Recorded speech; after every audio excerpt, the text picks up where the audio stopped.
Bonsoir et bienvenue à Salon de Provence. Nous sommes toujours installés, toute l'équipe d'Eau-de-Zone, installée au pied du château de l'Empéry dans le cadre d'un été au château. Et ce soir, c'est l'Orangera qui se produit au château de l'Empéry. L'Orangera qu'on ne présente plus, que tout le monde connaît. Et j'ai le plaisir d'accueillir pour ce plateau télé Michel Roux. Bonsoir Michel. Bonsoir.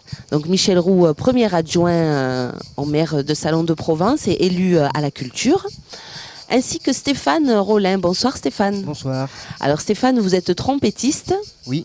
Et ce soir, vous faites partie donc du big band qui accompagne l'Orangera. Exact. Voilà. Michel, comment ça se passe ces festivités-là? Alors là, nous sommes un peu au cœur du festival L'été au château, puisque nous avons eu déjà de nombreuses soirées à succès, que ce soit la première soirée qui a débuté tout début juillet avec la venue de l'orchestre de la musique de l'air, où nous avons fait plus de 1000 personnes dans la cour principale du château.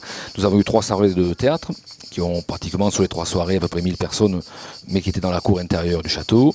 Nous avons eu la très belle soirée de danse vendredi dernier, avec la Compagnie nationale de danse d'Espagne, où là aussi la grande cour principale était complète. Et ce soir, nous jouons à guichet fermé, puisque depuis pratiquement 5 jours, il n'y a plus de places disponibles, et les presque 1600 places que contiennent la cour principale du château ont été vendues très rapidement.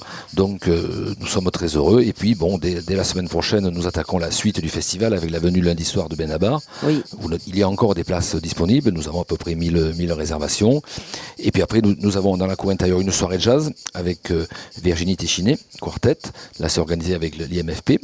Et puis après, nous attaquons le grand festival de musique à l'Empéry, donc du classique, 10 journées, 10 soirées, avec 2 concerts chaque fois, un à 19h à l'église Saint-Michel et un à 21h30 dans la cour Renaissance de l'Empéry.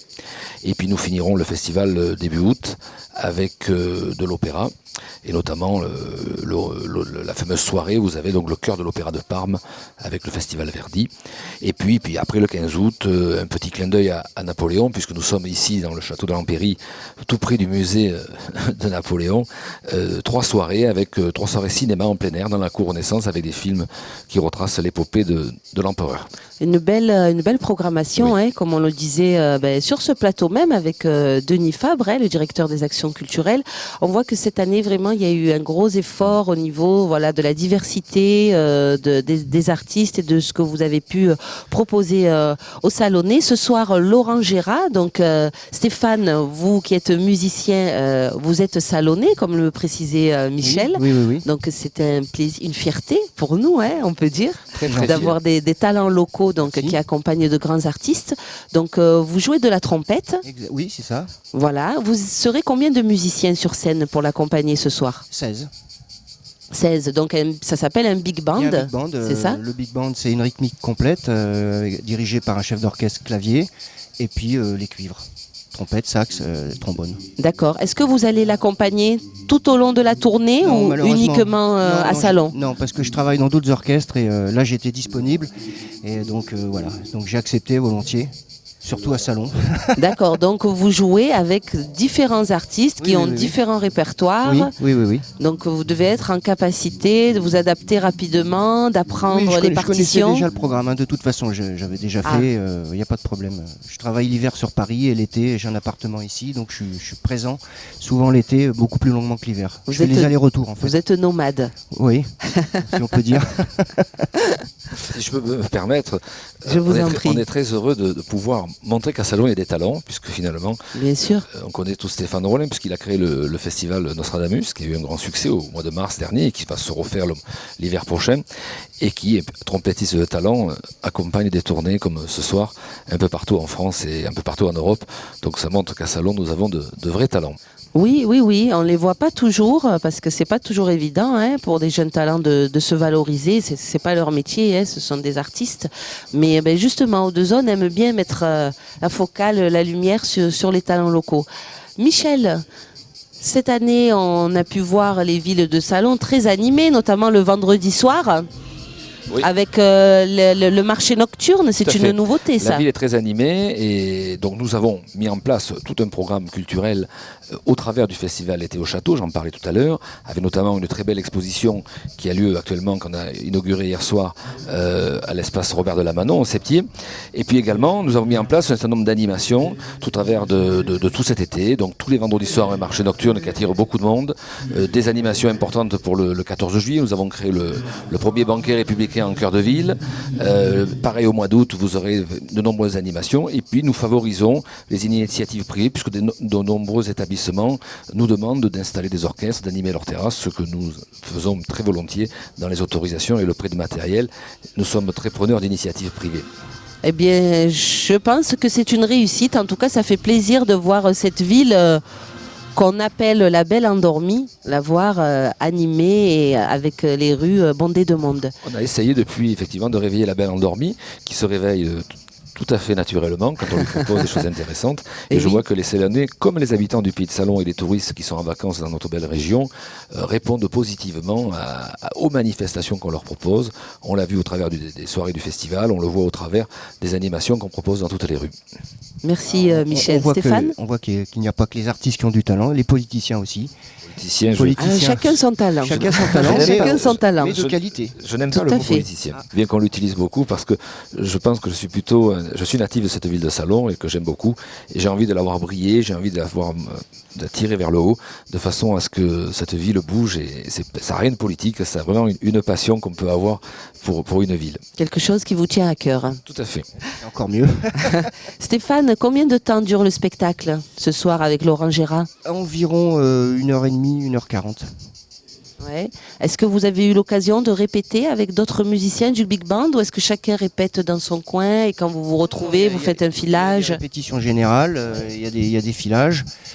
Sinon, on se connaît tous, on joue avec d'autres artistes, tous séparément. C'est un réseau un peu où vous vous connaissez tous. Voilà, ouais. À ce niveau-là, on se connaît tous. D'accord. C'est un petit réseau, mais voilà. Alors, le micro plus près de la bouche, Stéphane. Est-ce qu'on a le trac, même si on connaît bien ses partitions, son métier ? Est-ce qu'on a toujours un peu le trac avant de monter sur scène ? Là, ça fait 24 ans. Au début, j'avais le trac quand j'étais plus jeune. Maintenant, c'est plus de l'appréhension. Si les premières notes, le premier morceau se passe bien, ça roule. Ouais. Voilà, il n'y a pas de stress. D'accord, donc c'est un plaisir d'avoir Laurent Gérard, parce que bon, les humoristes, un humoriste, comme on le disait tout à l'heure avec Stéphane en discutant, qui est chanteur aussi. Ce soir, le spectacle proposé, c'est pour ça que nous l'avons retenu. Parce que ce n'est pas qu'un humoriste, c'est aussi tout un spectacle de musical.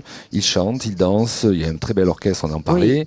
C'est un vrai spectacle qui a de l'humour, bien sûr, mais c'est un vrai spectacle actuel. Pluridisciplinaire, on peut dire. Exactement, c'est pour ça que nous avons tenu à retenir ce spectacle-là pour cet été salonnais. Et de l'humour, on en a besoin, parce que les humoristes, malgré tout, ça reste un peu cette bouffée d'air qui permet un peu au peuple, on va dire, de rigoler, de se moquer des puissants aussi, il faut le dire. C'est important. Vous pensez quoi un peu de la polémique qu'il y a eu ces derniers temps, Michel Roux, par rapport